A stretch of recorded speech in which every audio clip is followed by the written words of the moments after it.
Hi everyone. Judy the YouTube Lawyer here from the Leon County Courthouse in Tallahassee, Florida. I know lots of people didn't like the artificial voice, but my voice and throat are fried from talking so much to all the awesome people here, and I'll also be live streaming tonight with Bruce Smirnoff. Here are some quick thoughts and notes from today. Today court ended around 11:45 a.m. because the judge and lawyers agreed to start with closing arguments on Monday. That is good, so everyone has the weekend to rest and prepare, and the jury won't feel pressured to reach a verdict on a Friday afternoon, just so they can be done with the case. This morning, Georgia Kappelman cross-examined Charlie Adelson. I noted she constantly called him doctor, to emphasize his higher status to the jury. You would think a doctor or dentist would behave in a more professional way, but that's in stark contrast to what Charlie sounded like in all those wiretapped calls, texts, and recordings. The use of the word doctor to address Charlie also distances him more from the average juror who might not feel a kinship with a rich, privileged doctor. Throughout the trial, the jurors have heard about Charlie and his family eating at nice restaurants, going to the pool and gym, talk about going on a cruise. Donna taking Dan's children to tennis clinic and piano lessons. Their talk about eating lobster and catering for a big party that cost thousands of dollars and included a chef who made paella. All of these little details will make Charlie a person the average juror would probably not identify or feel kinship with. It's laughable that Charlie kept saying he did not realize until 2019 that Katie was the blackmailer. He told Georgia a blackmailer and extortionist are not the same, so Georgia Kappelman then semi-sarcastically started referring to the word extortionist instead. How convenient that the extortionists asked for the same amount of money that Charlie was to give to Dan Markel to get Dan to let Wendy move away with the children.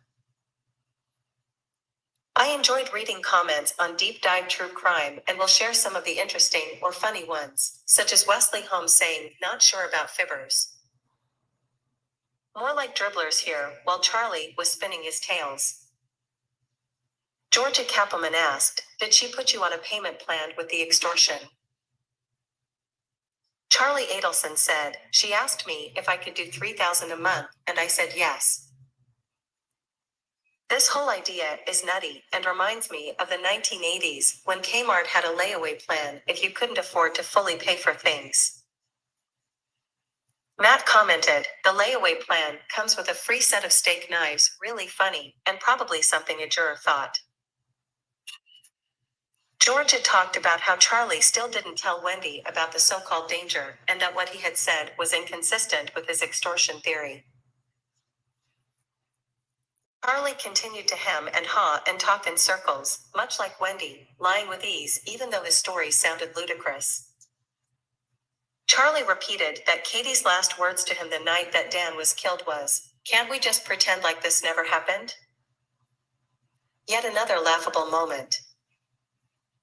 I liked the moment when Georgia said, "Yesterday you mentioned extortion 123 times, but nowhere do you mention it," referring to all the texts, phone calls, and recordings. As always, like Wendy, Charlie still had an explanation, saying, "Actually I did." He claimed that during the Matsuri undercover recording, he whispered something about extortion in his dad's ear. Wesley Holmes again commented in the livestream chat on Deep Dive True Crime, "If extortion is this easy, I'm applying tomorrow." This brings to mind another funny moment in court when June thought she was being asked if Charlie Adelson lied, and she said yes, when really she was being asked if Charlie asked her to lie for him. Georgia asked him about the cameras he bought later in July after Dan Markel was murdered. Were cameras installed where Wendy lived with your parents? Charlie, without skipping a beat, replied, "I never told them what happened, but they lived in a secure building." I was surprised and glad to hear Georgia retort that there were 84 text messages in the past where Charlie had talked about the possibility of getting security cameras with the installation company. Representative prior to 2014. Georgia asked him if Charlie got a private investigator or hired a bodyguard. Instead of answering yes or no, as usual, Charlie had some sort of circuitous answer. Georgia questioned Charlie about times he still had sexual relations with Katie. First, Charlie said one occasion after Dan's murder, but Georgia brought out more details from texts she had between Katie and Charlie indicating relations in October 2014. Georgia brought up a text where Katie later told Charlie to leave her alone and mentioned that would be a weird text to get from an extortionist to be left alone. Charlie, as usual, would not answer the question directly and said something again about how from 2014 through 2019, he didn't know Katie was the extortionist. Georgia brought up friendly, loving texts between Katie and Charlie in October where Katie called him her bestie for life and Charlie told her, "I love you, it makes me happy." Also, other texts between them that are sexual, although Georgia did not read those details. She also brought up a text where Katie said, "Thank you for everything you're doing for my mom," and Charlie said, "I love you, you're the best, can't wait to get lunch with you." At this point, commenter Amica Cream said on the chat, "You got me extorted because you ran your mouth, you're the best." Beth H said, "I love you for taking my money and giving it to the Latin Kings." Getting back to Wendy, Charlie said, "It was something that would get me killed, so I didn't tell her," referring to Wendy. Charlie backed up Wendy's story and said she never went to the crime scene. Clearly, the family is so enmeshed that they all stick to the same false stories, regardless of how silly the lies sound. I was mildly surprised when the state said they did not have rebuttal witnesses and the trial was over. The judge dismissed the jurors, and we weren't expecting things to end so early. He told the lawyers to return after lunch for the charge conference. By the time things ended today, the courtroom was about 80% full. I sat in the row with Mentor Lawyer and Ladybug. Other media and YouTube people were present, and everyone has been extremely busy with their own work. So unfortunately, Mentor and Ladybug did not have time to meet for lunch, and Joel and Steve also had to leave.